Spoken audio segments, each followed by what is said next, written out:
아침을 시작하는 슬기로운 방법. 오늘 내게 이로운 뉴스. 노영희의 출발 새 아침 슬기로운 인터뷰. 네, 조국 법무장관 후보자 임명을 두고 대통령의 고민이 깊어지고 있는 것 같습니다. 조국 후보자 적격 여부를 둘러싸고 각계각층의 찬반 입장이 쏟아져 나오는 상황인데요. 그중에서 진보 성향의 시민단체로 알려진 경제정의실천시민연합에서 조국 후보자의 자진 사퇴를 촉구하는 입장문을 내서 또 주목을 받고 있습니다. 사실 경실련은 경제와 관련된 부분에서의 그런 도덕성 혹은 뭐 합법성 이런 걸 논의하는 그런 단체이기도 한데 법무부 장관 후보자에 대해서 이런 식의 또 성명 내는 것도 이례적이다 이런 얘기도 있거든요.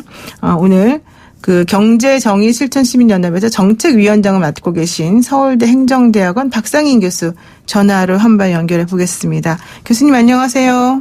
네, 안녕하십니까? 네, 경실련 측에서 조국 법무부 장관 후보자에 대해서 자진 사퇴 촉구 입장문을 내셨다고 들었는데요. 먼저 왜 자진 사퇴를 해야 되는지 결정적인 이유가 뭘까요?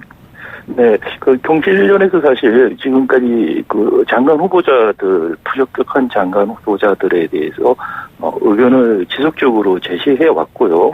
그런 차원에서 조국 법무부 장관 후보자가 지명된 이후로 거의 한 달이 지났습니다만은 저희들이 내부 의결 절차와 논의 절차를 거쳐서 이런 성명을 내게 된 것이고요. 다만 한 가지 말씀드리고 싶은 것은 경실련 내부 구성원들 중에서도 여전히 이 조국 법무부 장관의 사태가 사법개혁의 후퇴 또는 정치검찰의 부활 그런 부작용을 낳을 수 있다는 우려를 갖고 계시는 분이 상당수 있다는 말씀도 드리고 싶습니다. 그럼에도 불구하고 저희가 이런 사퇴 촉구 입장문을 내게 된 것은 현 상황에서 조국 후보자 임명이 사실상 사법개혁을 더 어렵게 할 수가 있다라는 생각, 그리고 결국은 검찰을 정치 중앙으로 불러들이는 우를 범할 수도 있다는 생각이 들었기 때문에 이런 입장을 내게 됐습니다. 그럼 경실련 내부에서도 의견이 통일되지 않았는데 그럼에도 불구하고 이런 식의 성명서를 내신 거다 이런 얘기신 거죠 지금? 물론 만장일치라는 게 구성원이 상당히 많은 분들이 우리 상집위원이라든지 저는지 임원들을 맡고 계십니다. 그분들 여러 가지 생각 스펙트럼이 있기 때문에 만장일치라는 건 항상 거의 이루어지기 어렵고요. 저희들 논의 과정이 있고 그 논의 과정을 거쳐서 이런 성명을 내게 됐습니다. 네, 그렇군요. 그리고 또 청와대 그 수석실에서 곧바로 법무부 장관으로 이렇게 연결되는 이런 식의 지명 과정도 좀 적절하지 않다 이런 얘기도 있었던 것 같은데요. 네, 그 검찰의 우리가 독립성 사법개혁의 목적이 검찰의 독립성 확보 그리고 견제와 균형이라고 저는 생각을 합니다. 검찰의 독립성은 정치 권력과 경제 권력으로부터의 독립성이라고 생각이 되고요. 그런 입장에서 청와대 수석비서관이 법무부 장관으로 직행하는 것은 독립성, 정치적 권력에 대한 정치 권력에 대한 독립성이라는 면에서 기본적으로 문제가 있다. 이건 뭐 이번뿐만이 아니고 그 전에도 경실련이 견지했던 입장입니다. 다만 이번 같은 경우에 검찰개혁을 위해서 좀 특수한 상황이라는 말씀을 하셨고, 그러면 사실 조국 후보자가 거기에 걸맞는 통상의 후보자들보다도 더 높은 도덕성이 저희들은 필요하다고 생각이 되는데, 그런 부분에서 상당히 언행 불일치들이 나타나면서 도덕적 권위를 훼손받지 않았느냐라는 것도 저희들이 갖고 있는 하나의 우려입니다. 네, 언행 불일치 부분 되게 중요한 말씀이신 것 같은데, 지금 결론적으로는 지난 기자간담회 그리고 또 6일날 있었던 인사청문회에서 의혹이 제대로 해소되지 않았다 이런 입장이신 것 같아요. 그러면? 네, 뭐 크게 이제 의혹이 지금 딸 입시 문제하고요. 그다음에 사모펀드 문제인데 후보자도 말씀하셨지만 잘 모르겠다라든지 또는 이제 경찰 수사를 지켜봐야 된다는 입장을 표명하셨어요. 그래서 많은 의혹들이 검찰 수사를 통해서 밝혀져야 된다는 스스로 인정하신 꼴이 됐다라는 측면에서 의혹이 충분히 해소되지 않았다고 보고요. 저는 개인적으로 사실 조국 후보자 사적으로 잘 아는 편입니다만은 네.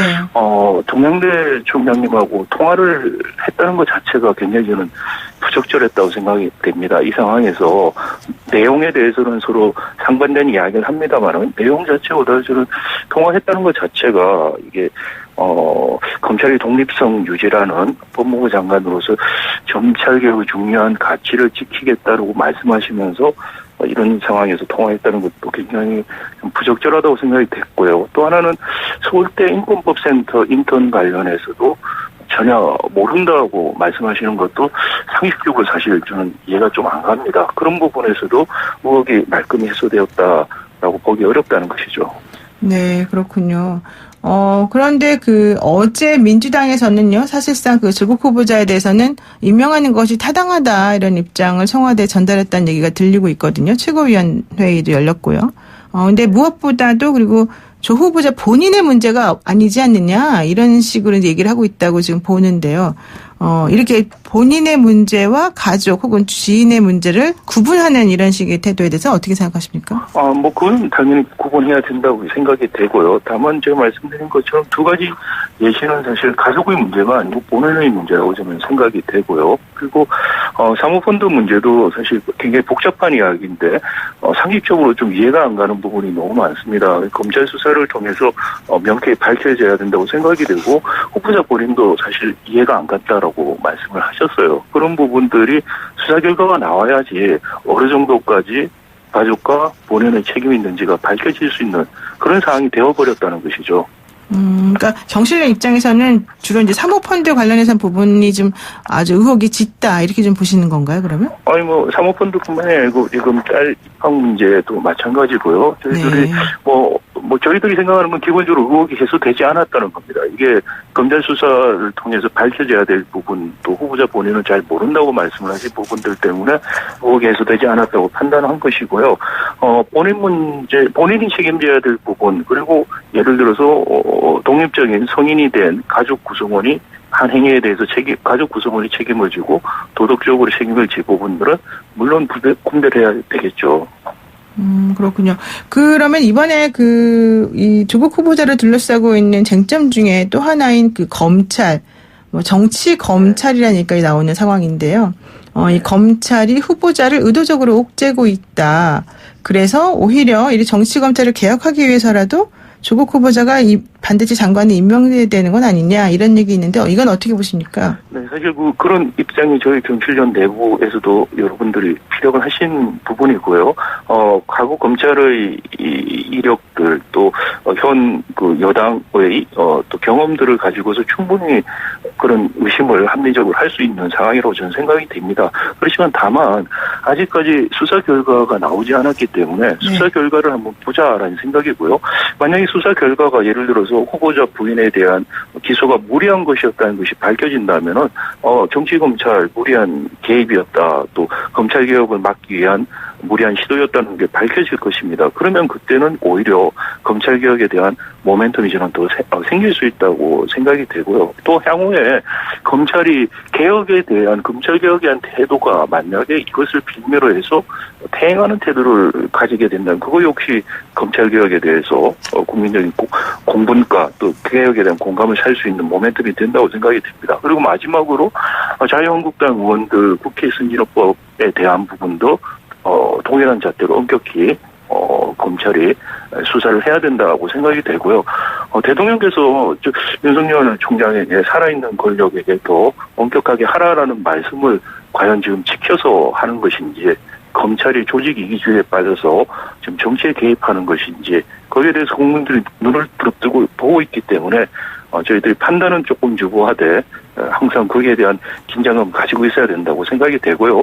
경실련도 검찰 문제에 대해서 별도의 성명을 내려고 준비하고 있습니다. 근데 사실 검찰 조사라고 하는 게 상당히 시간이 원래 오래 걸리는 거고, 이게 또 나중에 기소가 된다면 또 이 판결이 날 때까지 상당 시간이 흐르는 거 아니겠습니까? 그러면 그동안에 이 검찰과 혹은 법무장관과 혹은 후보자가 법무장관이 된다면 이런 여러 가지 것들이 조금 역학관계 속에서 좀 클리어하지 않을 수 있다, 이런 얘기도 나오는데요. 네, 그게 사실 문제라고 생각이 되고요. 예를 들어서 검찰이 지금 만약에 조 후보자가 사퇴를 한 다음에 수사 속도를 갑자기 늦추기 시작했다.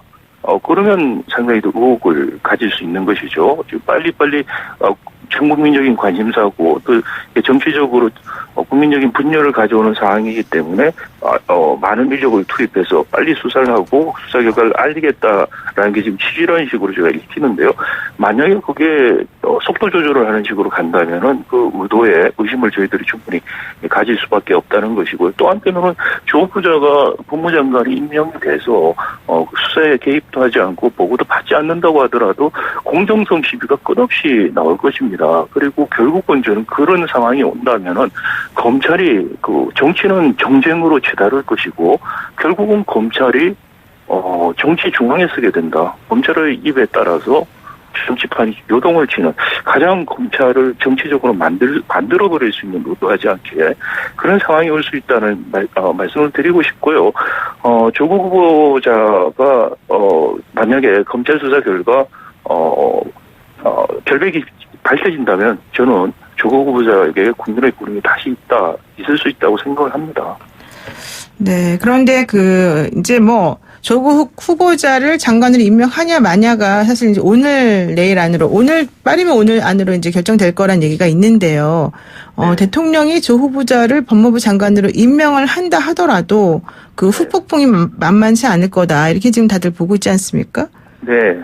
어떻게 제가 말씀드린 것처럼 그러면 사실 지금 검찰 개혁이라는 게 조 후보자도 말씀하신 것처럼 제도 개혁을 통해서 완수되어야 된다. 그것을 완수하기 위해서 법무장관을 하겠다는 말씀을 지속적으로 하셨는데 제도 개혁은 국회 입법을 통해서 이루어지는 거죠. 공수처법이라든지 사법개혁 관련된 법안들이 지금 국회 특위에 올라가 있는데 그렇게 되면 사실 논의조차 제대로 이루어지지 않고 입법하는 사실 어려워질 것이고 그리고 우리 지금 경제적인 현안이라든지 남북이라든지 수많은 현안이 지금 있습니다. 그런 현안들이 다 묻혀버리고 오직 이런 정쟁으로 총선 때까지 갈 것이 아닌가. 그리고 그 정쟁의 방향을 정하는 것은 결국 검찰 수사가 된다. 검찰만 바라보게 된다라는 생각이 들고요. 그런 입장에서 이번 기회에 어떻게 보면 검찰 개혁의 필요성을 다 한 번 더 공감을 했기 때문에 조국 후보자가 아닌 검찰 개혁을 할 수 있는 또 다른 후보자를 지명하시는 게 바람직하다. 그리고 조국 후보자는 검찰 수사 결과에 따라서 명예회복과 새로운 정치적인 재기의 기회가 있을 수 있다는 그런 생각이기 때문에 자진 사퇴가 바람직하다는 저희가 성명을 내게 됐습니다. 네. 문재인 정부에서는 검찰개혁뿐만 아니라 재벌개혁, 교육개혁 등을 이렇게 여러 가지 공약으로 내세우긴 한데요. 올해 집권 3년 차를 맞이하고 있는 정부 어떻게 평가하십니까? 경실련 입장에서. 그래서 사실 정치라든지 사법개혁 쪽은 약간의 성과는 냈다고 생각합니다. 특위도 만들고요. 그리고 패스트트랙에 법안을 올려서 어느 정도 입법 절차도 진행되고 있습니다만은 거기에 의해서 경제개혁, 특히 재벌개혁 쪽은 거의 이루어진 것이 없다. 오히려 재벌개혁은 반재벌 법안들만 오히려 더 입법화되고 있다라는 것이죠. 인터넷 전문은행 특례법 작년에 입법됐고요. 또 홍 부총리가 이번에 차등 의료권 주식을 허용하겠다라는 말씀을 하셨어요. 이게 4세대 재벌로 세습할 수 있는 하나의 구멍을 또 만들겠다는 이야기밖에 안 됩니다. 저는 참 걱정되는 것이 개혁적인 법안은 전혀 논의조차 안 되고 이런 반개혁, 친재벌적인 법안을 여야가 또다시 한통속이 돼서 통과시키는 그런 최악의 경우가 이번 정기국회에서 벌어진다면 결국 패자는 국민이다. 그리고 지금 경제적으로 상당히 어려운 시기에 저희가 있습니다. 대외적인 요건, 국내 경제산업력의 저하 같은 것들이 심각해지고 있고 문재인 정부 남은 2년, 3년 동안에 정말 저는 중요한 시기라고 생각이 되는데 이런 데 국민적 관심이나 정책적 영향이 가지 못하고 정쟁으로만 간다면은 정말 국민들에게 크나큰 피해가 될 수밖에 없다. 그런 입장에서도 사법개혁 또는 조국 법무장관 임명에 대해서 대통령께서 넓은 입장에서 넓은 견지에서 좀 판단을 내려주십사 하는 생각입니다. 경실련에서 그동안에 장관 후보자에 대해서 사퇴를 촉구하거나 지지하는 등의 입장 표명을 한 적이 있습니까? 이번 사건 지금까지 말고? 계속 해왔습니다. 이것뿐만이 아니고요. 네. 장관 후보자에 대해서 지금까지 지속적으로 사퇴하라는 입장 표명을 문제가 되는 늘 해왔고요. 그리고 네. 저희 경제정의와 정치정의, 사법정의라는 것이 사실 떨어져 있는 것이 아닙니다. 네. 그래서 저희 경실련 안에서도 정치 분과도 있고요. 그쪽에 위원장으로 맡고 계시는 전문가인 교수님도 계신 상황입니다. 네, 그렇군요. 예, 오늘 말씀 여기까지 듣겠습니다. 고맙습니다. 네, 감사합니다. 네, 지금까지 경실련 정책위원장을 맡고 있는 서울대 행정대학원 박상인 교수와 함께했습니다. 노영의 출발새 아침은 잠시 후 2부로 돌아오겠습니다.